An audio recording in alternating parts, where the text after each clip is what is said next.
오늘 큐티하셨어요? 우리 함께 큐티합시다. 말씀을 함께 봅니다. 큐티한 남자. 다 자신 줄 알고 한 절씩 교독하도록 하겠습니다. 주님께서 나를 속이셨으므로 내가 주님께 속았습니다. 주님께서는 나보다 더 강하셔서 나를 이기셨으므로 내가 조롱거리가 되니 사람들이 날마다 나를 조롱합니다.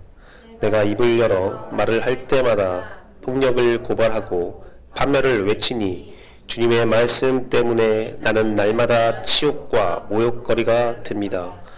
이제는 주님을 말하지 않겠다, 다시는 주님의 이름으로 외치지 않겠다 하고 결심하여 보지만 그때마다 주님의 말씀이 나의 심장 속에 불처럼 타올라 뼛속까지 타들어가니 나는 견디다 못해 그만 항복하고 맙니다.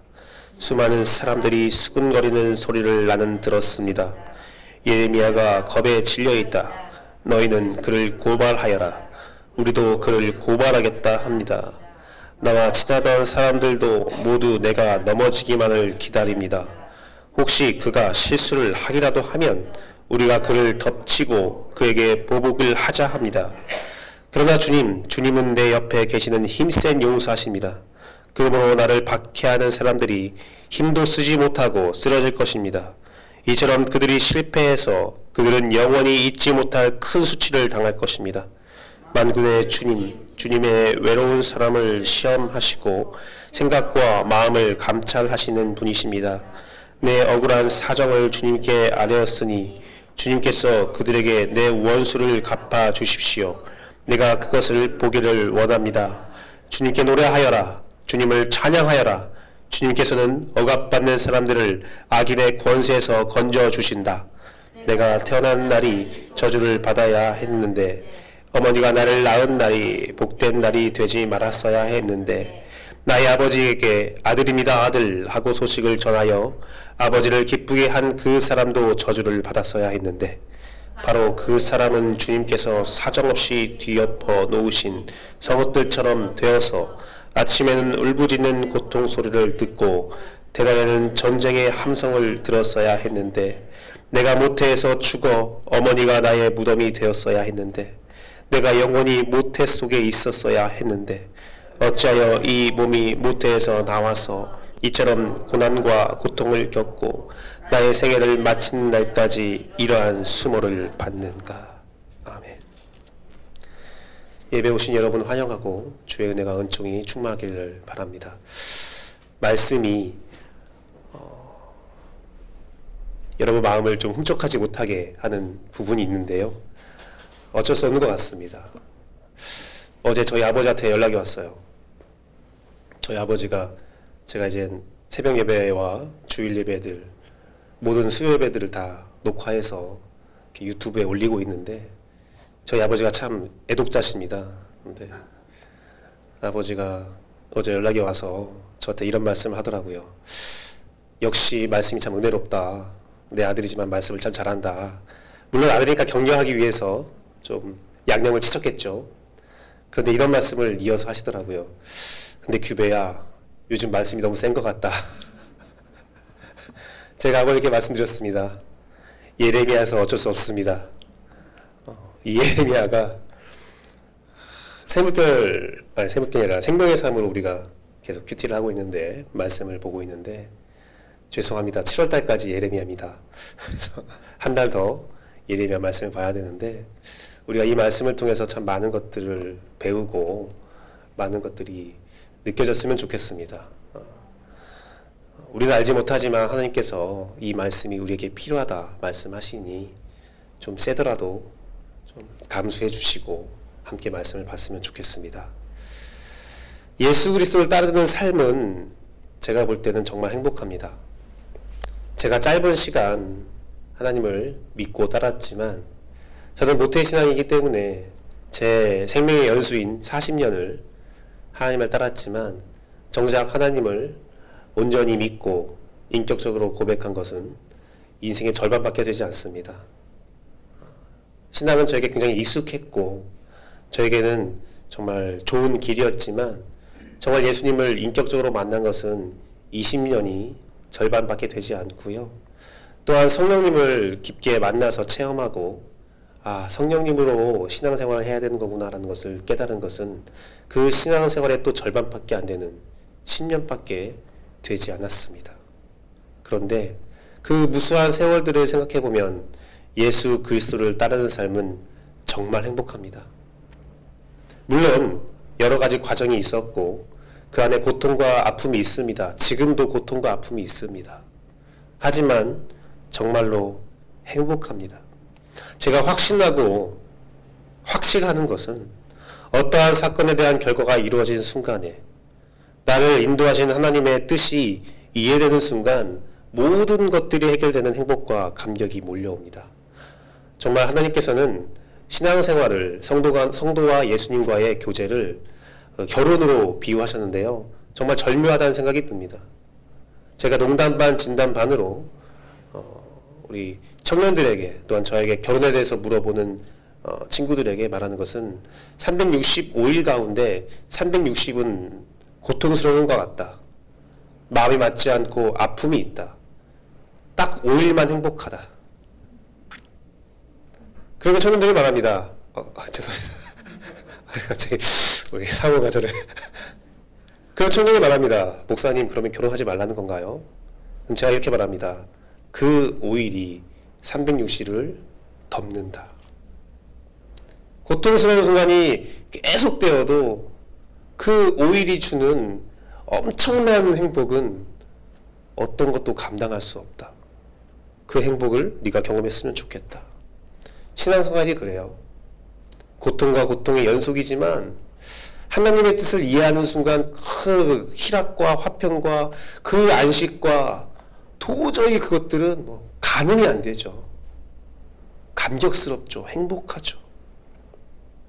그런데 저는 가끔 이 행복에 대하여서 우리가 가끔 내가 행복해야 된다 라는 착각으로 그 부담감에 빠지지 않는가라는 생각을 해봅니다.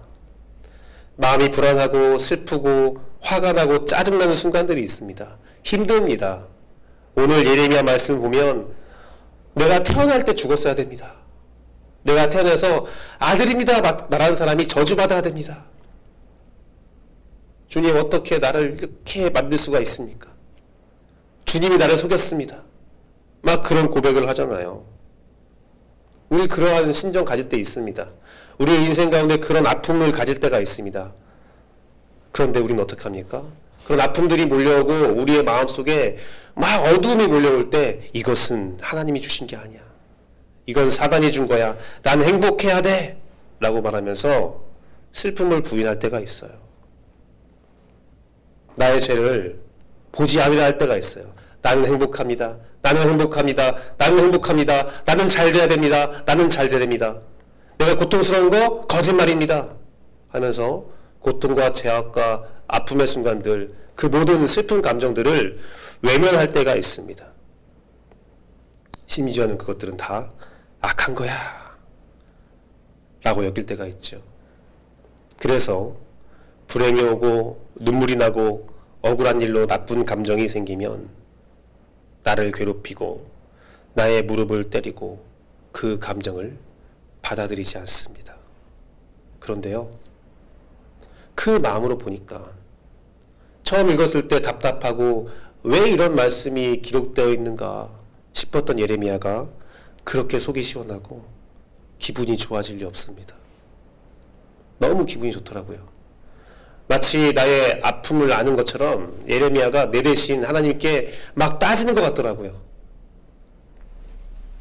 예레미야는 하나님의 말씀을 듣다가 조롱받고 치욕받고 모욕을 받았습니다. 그래서 그는 하나님의 말씀을 선포하지 않으려 한 적도 있답니다. 너무 고통스러우니까 사역을 그만두고 싶은 생각이 드는 거겠지요. 그런데 예레미야의 마음에 있는 성령이 그를 가만두지 않았습니다. 9절 말씀을 보면 그때마다 주님의 말씀이 나의 심장 속에서 불처럼 타올라 뼛속까지 타들어가니 나는 견디다 못해 그만 항복하고 맙니다. 저는 말씀을 읽다가 예레미야가 어떻게 하나님 앞에서 이렇게까지 적나라하게 말할 수 있나 싶었습니다. 좀 숨길 수도 있잖아요. 좀 거룩한 모습을 보일 수도 있잖아요. 주님 나는 괜찮습니다 라고 말해야 할 것 같잖아요. 그런데 예레미야를 깊이 묵상하니 그럴 수밖에 없다는 것, 또한 그것이 정상이라는 것을 인정할 수밖에 없었습니다. 그 이유는 12절 말씀 때문인데요. 12절 말씀을 같이 한번 읽어보겠습니다. 전반부만 같이 읽을게요. 둘, 셋. 만군의 주님, 주님은 의로운 사람을 시험하시고 생각과 마음을 감찰하시는 분이십니다. 다 알고 있대요. 하나님은 이미 예레미야 마음을 다 알고 있었대요. 저의 마음을 다 알고 있었대요. 그분 앞에서 나는 아닌데요. 나는 불만이 없습니다. 저는 행복합니다. 저는 고난과 아픔이 있고 모욕과 핍박이 있어도 저는 제 마음이 흔들리지 않습니다. 저는 어렵지 않습니다. 제가 어떻게 그렇게 하나님 앞에서 죄를 짓겠습니까? 하나님 아니에요. 저 그렇지 않아요. 라고 하면 거짓말하는 거죠. 하나님은 이미 다 알고 있었죠. 하나님께서 우리에게 원하시는 것은 힘들면 힘들다라고 말하고, 아프면 아프다라고 말하고, 억울하면 억울하다라고 말하고, 하나님이 나에게 주신 이런 환경들이 하나님을 원망스럽게 만든다면, 하나님 나 지금 하나님 원망스럽습니다. 그만두고 싶다면 주님 나 그만두고 싶습니다. 그 모든 것을 말하라는 것입니다. 그 모든 것을 말할 때 하나님께서 역사하신다는 거죠. 주님께 노래하여라. 주님을 찬양하여라. 주님께서는 억압받는 사람들을 악인들의 권세에서 건져주신다. 제가 기도에 대해서 한 가지 교훈을 얻었던 삶의 경험이 있습니다. 제가 결혼을 앞두고 미친 짓을 한번 해보자라는 생각을 가졌어요. 뭐냐면 국토 종단을 한번 해보고 싶었거든요. 혼자. 결혼하면 못할 거야 하면서 총각 때 그 여름방학을 이용해서 신대원 다닐 때 국토 종단을 하기로 결심을 했습니다. 그래서 모든 필요한 물건들을 다 쌌어요. 막 버너, 쌀, 옷까지 이것저것 텐트까지 다 쌌는데 군대에서 군장이 32.4kg거든요. 근데 그때 쌌던 제 짐이 35kg가 넘었습니다. 군대보다 더한 군장을 메고 전주에서 남원까지 처음에 걸었어요. 제 계획은 전주 남원, 남원 광주, 광주 목포, 제주도 갔다가 다시 강원도 이렇게 올라오고 막 철저한 계획을 쌓고 전주에서 남원까지 걸었습니다.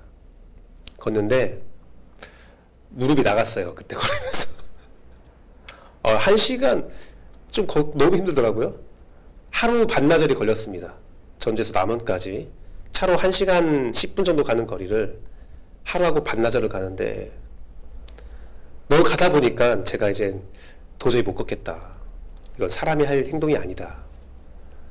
군장을 매지 말걸. 이 필요도 없는 걸 내가 왜 갖고 갔을까. 그래서 정말 그날 인생의 여러 가지 교훈들을 얻었어요. 내가 필요하다는 것이 나를 더 옹조해오는 것도 있구나. 뭐 그런 것도 있고 여러 가지 배웠는데 너무 버스가 타고 싶은 거예요. 버스 타야겠다. 생각해서 버스 정류장에 딱 서 있는데 버스가 안 쓰는 거예요. 버스가 다 그냥 지나가는 거예요. 저 그래서 이 노선도가 아닌가? 버스가 안 서는 건가? 해서 버스가 너무 안 쓰니까 몇 대 지나가면 다시 걷고 몇 대 지나가면 다시 걷고 해서 남원까지 걸어가게 됐습니다. 그리고 남원에 있는 친구들을 만났죠. 야, 남원 이상해. 버스가 몇 대가 지나가는데 버스가 서지 않아. 친구들이 막 웃으면서 이런 말 하더라고요. 시골 버스는 버스 정류장에 서 있으면 안 쓴대요. 손을 들어서 자기가 탄다는 걸 알려줘야 버스가 쓴대요. 그냥 서 있으면 워낙 할머니들이 많기 때문에 그냥 버스 정류장에 앉아서 쉬는 분들이 많아서 내가 탈 거예요 라고 표시를 안 하면 그냥 지나간다고 하더라고요. 그때 알았어요. 주님은 다 알고 계셔요. 우리의 사정을 다 알고 계십니다. 우리에게 어떤 도움이 필요하고 어떤 역사를 하나님께서 이룩해야 되는지를 하나님은 다 알고 계세요. 그런데 우리가 손을 안 들면 그냥 지나가세요. 우리가 표현해야 됩니다. 하나님이 바라보시는 거예요. 김규배 제가 기도할 때가 됐는데 기도를 안 하네? 쌩. 잠깐 쉬나 보다? 쌩. 주님은 우리에게 부르짖는 자에게 말씀하신다 하셨고 기도하는 자에게 응답하신다고 하셨습니다. 하나님은 우리를 위로할 모든 준비를 마쳐놓았습니다. 우리가 화가 나고 억울한 것을 다 아시고 위로까지 완벽하게 준비해 주셨습니다. 하지만 주님은 우리의 신앙의 고백을 기다리십니다. 우리가 상담을 할 때도 그러합니다. 충분히 예상되거나 다른 사람의 어떤 소식을 들었을 때에 그 본인에게 내가 알고 있다는 사실을 철저히 숨기지요. 목사님, 김 집사가 요즘 이것 때문에 힘들대요. 제가 그거 다 알고 있는 것처럼 여겨지면 안 됩니다. 모르는 척 해야 되죠. 그리고 그 김 집사의 주위를 뺑뺑뺑 돌지요. 신방도 하고 막 그런 분위기를 풍기지요. 김 집사님 어려운 거 나한테 말씀하십시오. 하지만 김 집사님이 그 어려움을 저에게 호소하기 전까지는 절대로 내가 이 집사한테 들었습니다. 김권사한테 들었습니다. 말하면 안 되지요. 절대 말하면 안 되지요. 모르는 척 해야 되지요. 그게 하나님입니다. 하나님은 여러분의 입술을 열어 여러분의 감정을, 여러분의 상태를 말하기를 원하십니다. 하나님은요, 마치 동요에 나오는 산타 할아버지 같습니다. 모든 걸 다 알고 계시죠. 누가 착한 애인지 누가 나쁜 애인지. 하지만 산타 할아버지와 다른 점은 울어도 된다는 겁니다. 울면 안 돼, 울면 안 돼. 산타 할아버지는 우는 아이에게 선물을 안 주신대. 하지만 하나님은 울어도 돼, 울어도 돼. 하나님은 우는 아이에게 선물을 주신대입니다. 주님을 위한 박해, 주님을 위한 삶은 눈물이 나고 힘들 수 있습니다. 하지만 예수 그리스도를 따르는 삶은 정말 행복합니다. 그 이유는 모든 감정을 다 말할 수 있고 말한다면 주님이 다 해결해 주시기 때문입니다. 말씀을 마치도록 하겠습니다. 여러분, 예레미야 말씀을 들으면서 너무너무 힘들다는 말이 많아서 오늘은 위로를 준비했는데 지금 감정에 충실하십시오. 예레미야 말씀을 들으면서 부담이 된다, 부담된다 말씀하십시오.